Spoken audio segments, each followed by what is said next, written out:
एक खुदा के बंदे ने बचाई 49 लोगों की जान। सारे नफरती चिंटुओं का मुंह हुआ बंद। और अब जो मालवीय नगर होटल मालिक के साथ होने वाला है वो सुनकर उसकी 7 पीढ़ियां तक कांप उठेंगी, क्योंकि उसकी एक गलती की वजह से 21 लोगों की जान गई है और 49 लोग अपनी जिंदगी और मौत के बीच जूझ रहे हैं। आदाब, नमस्कार, सत श्री अकाल, पीस टू विद यू दोस्तों। मेरा नाम है जुनैद भाटी और आप देख रहे हैं द न्यूज पेपर।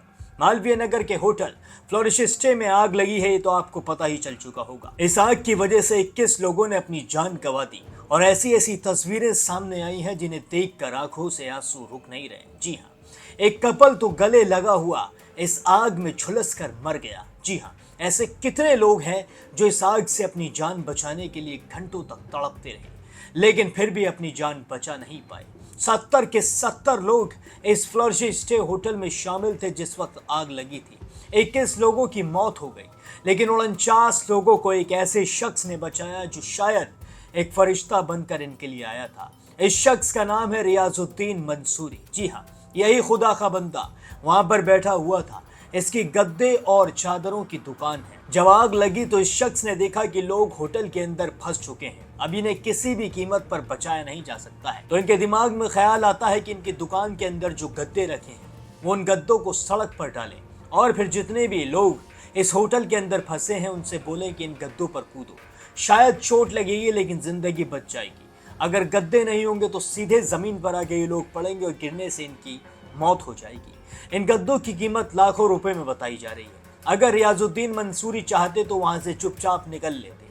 जैसे और लोग तमाशा देख रहे थे, रियाजुद्दीन मंसूरी भी ऐसे ही तमाशा देखते और सिर्फ इन लोगों को बचाने का नाटक करते। लेकिन रियाजुद्दीन मंसूरी ने अपने लाखों रुपयों के गद्दों का ख्याल ना करते हुए सीधे इन गद्दों को दुकान से निकाल दिया और सड़क के ऊपर डाल दिया। फिर इन लोगों से रियाजुद्दीन मंसूरी कहते हैं कि अब एक एक करके इन गद्दों पर कूदो, और जैसा रियाजुद्दीन मंसूरी ने कहा वैसा इन लोगों ने किया भी। ये लोग एक एक करके इन गद्दों के ऊपर कूदने लगे। हल्की फुल्की चोट जरूर आई लेकिन जिंदगी बच गई। अगर रियाजुद्दीन मंसूरी ने इन गद्दों को सड़क पर ना बिछाया होता तो इन लोगों में से शायद एक भी इंसान की जान बच नहीं पाती। 49 लोगों को रियाजुद्दीन मंसूरी ने बचाया है।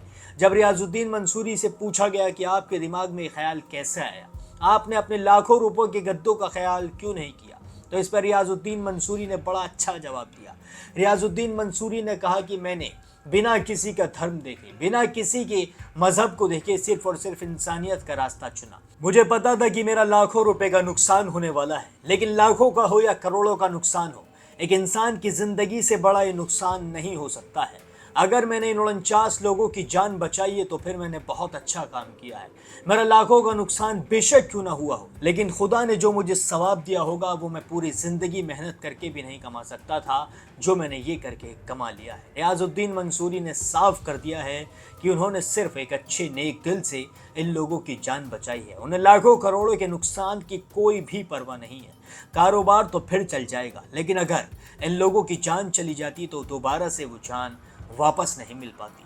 ऐसे कई सारे चश्मदीद हैं जिन्होंने इस मंजर को देखा। इस मंजर को देखकर लोगों की रूह कांप गई थी। अब आप खुद सुनिए कि रियाजुद्दीन मंसूरी ने इस पूरे मामले पर क्या बताया है। हम यहीं पर थे उस टाइम पे, हमने 8 आदमी बचाए। हमारी सामान दुकान में सामान था, रजाई का देखा वो हमने सारी फैला दी सड़क पे। उसमें 8 लोग कूदे ऊपर से, छत पर से, पहली, तीसरी, चौथी से। बिल्डिंग के सामने मेरी दुकान है, मंसूरी कॉटन शॉप के नाम से। आपने अपनी दुकान से गद्दे निकाले? हाँ, गद्दे निकाले, सारा सामान दे दिया। उसके बाद में जब आग लग के फायर ब्रिगेड आ गए, उन्होंने फिर आग बुझा दी। उसके बाद में जो डेड बॉडी थी उनके लिए हमने सारा कपड़ा दिया, रजाई, चादर वगैरह, बेडशीट वगैरह सब हमने दिए। वो अंदर लाने जो लेकर के आए थे उनको, डेड बॉडी को। आपने तकरीबन कितने लोगों को रेस्क्यू किया? ऐसे समझ लें लगभग हमारे नज़र में 20-25 को तो हमने कराती इसको। और तकरीबन कितने लोग अंदर थे? लगभग होंगे इसमें लगभग 50-60 के बीच में होंगे। क्या फायर ब्रिगेड टाइम पर पहुंच पाई थी? हाँ, फायर ब्रिगेड टाइम पे आ गई थी। उन्होंने काफ़ी हेल्प की उन्होंने।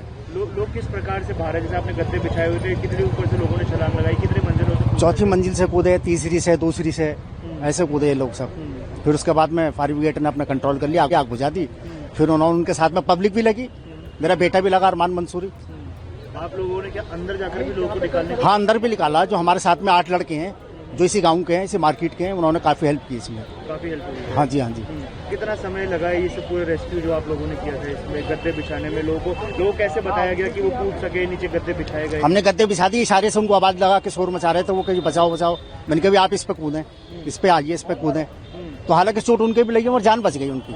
ये किस प्रकार से इस चीज का ख्याल आया कि ऐसे गद्दे बिछाकर लोगों को दबाया जा सकता है? नहीं, इतना तो आदमी जंपिंग बन जाती इतनी उसमें गद्दा बिछाने से जंपिंग होती है, उसमें चोट नहीं लगती उसमें कूदने से। हल्का फुल्का फ्रैक्चर तो आता है, मगर ऐसा नहीं होता कभी बंदा जान से चला जाए।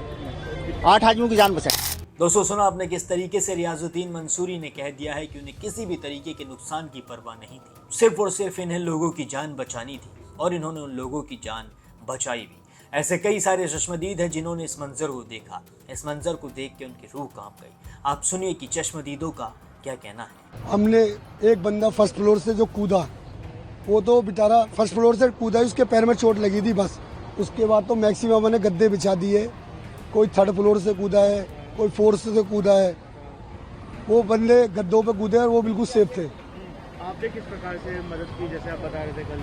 शीशे फोड़ने में और गद्दे बिछाने में और शीशे फोड़ने में। क्या कोई किसी व्यक्ति ने अंदर घुस के भी लोगों को बचाया? हाँ, हमारा बीट अफसर, उस बंदे ने पूरी जान पे खेल गया अकेला। हाँ, अंदर। और जब लोग बाहर निकाले गए तकरीबन कितने लोग रहे होंगे अंदर, कुछ अंदाजा? 15 के आसपास बंदे ने जंप कराए, और अंदर से मैक्सिमम 30 के आसपास जो अपने हाथों से निकलवाए, 30 के आसपास थे जो खत्म थे। तो टोटल कितने लोग रहे होंगे? करीब 57 के आसपास। हाँ, जो अंदाजा टूटी बिल्डिंग में। क्या स्थिति थी अंदर जब आग लग रही थी? भयानक आग लगी हुई थी पूरे में। क्या कोई ऐसा भी था जो इसको अंदर से बाहर नहीं निकाला गया? कि मेन एंट्रेंस एक है, वो उसी में आग लगी हुई है। ऊपर छत पे ताला है, नीचे जो शटर तोड़ा हुआ है वो मेरे खुद के हाथ का है, उसमें भी ताला लगा हुआ है, वो तोड़ा है, सब बलों से तोड़ा है। आपने हाँ, क्या वहाँ से भी लोग बचाए गए? बेसमेंट? हाँ, बेसमेंट से ओनली कोई नहीं बचा, खत्म थे बचे। दम घुटने से हमारा, आग नहीं थी नीचा, धुआं ज्यादा था, आग तो ऊपर लग रही थी। फायर ब्रिगेड कितनी देर में पहुंच गई? फायर ब्रिगेड की टीम करीबन 8:55 पे इस गली में, जिस गली में मैं बता रहा हूँ जहाँ शीशे तोड़ रहा था, वहाँ पहली गाड़ी लग चुकी थी। 8:30 बजे मौके पर आया था। जब मैंने मौके पर आकर देखा कि हालात जो बहुत ज्यादा खराब है, तो मुझे ये लगा कि मुझे जो मालिक को अवगत कराना चाहिए। मैंने 8:52 पर उनको फोन किया। 26 सेकंड मेरी उनसे बातचीत हुई। उन्हें मैंने अवगत कराया कि यहाँ पर हालात जो ज्यादा खराब है और लोगों के बचने की जो संभावना जो बहुत कम है। उसके 10 मिनट के अंतराल के बाद जो वो लोग जो यहाँ पर आए थे, मौके पर रुके, तो उसके बाद वो यहाँ से चले गए थे। होटल मालिक यहाँ पर आए? हाँ, मौके पर आए थे। कितनी देर रुके होंगे? मैं ये सही समय नहीं बता पा सकता, क्योंकि मैं कहीं छांव में तो खड़ा नहीं था, मैं लोगों की जान बचाने में लगा हुआ था। लेकिन कुछ अंदाजा कि उन्होंने देखा क्या, उन लोगों को बचाने की कोशिश करी? कोई कोशिश नहीं की। तो जैसे दीगर मीडिया चैनल्स के जो कैमरा में जो हम आ रहे हैं या हमारे साथी आ रहे हैं, वो भी कहीं ना कहीं आ रहे होते। तो क्या उनका रिएक्शन क्या था जब उन्होंने देखा आग लगी हुई है? क्या वो उनको ये जानकारी जरूर थी कि उनके होटल में आग लगी है। उन्हें ये जानकारी नहीं थी कि आग जो इतनी भयंकर है कि लोगों की जान बचना मुश्किल है। वो जब यहाँ पर आए हैं, जब उन्होंने मौके पर आने के बाद देखा, तो उसके बाद जो हो सकता है वो यहाँ से चले गए। क्या उनको पता है कि 40 से 50 के बीच में लोग अंदर थे? ऐसी जानकारी थी उन्हें? जाहिर सी बात है, डेली अपडेट होता। डेली शाम में वो इसी होटल के रेस्टोरेंट में आके बैठते, तो जाहिर सी बात है उन्हें अपडेट होगा। 3 होटल वो चला रहे हैं, तो जाहिर सी बात है ना अपडेट होगा। उन्हें ये भी तो शाम को अपडेट होगा कि आज का गल्ला क्या है, आज की क्या इनकम है। शाम को तो मालिक अपडेट लेगा ना।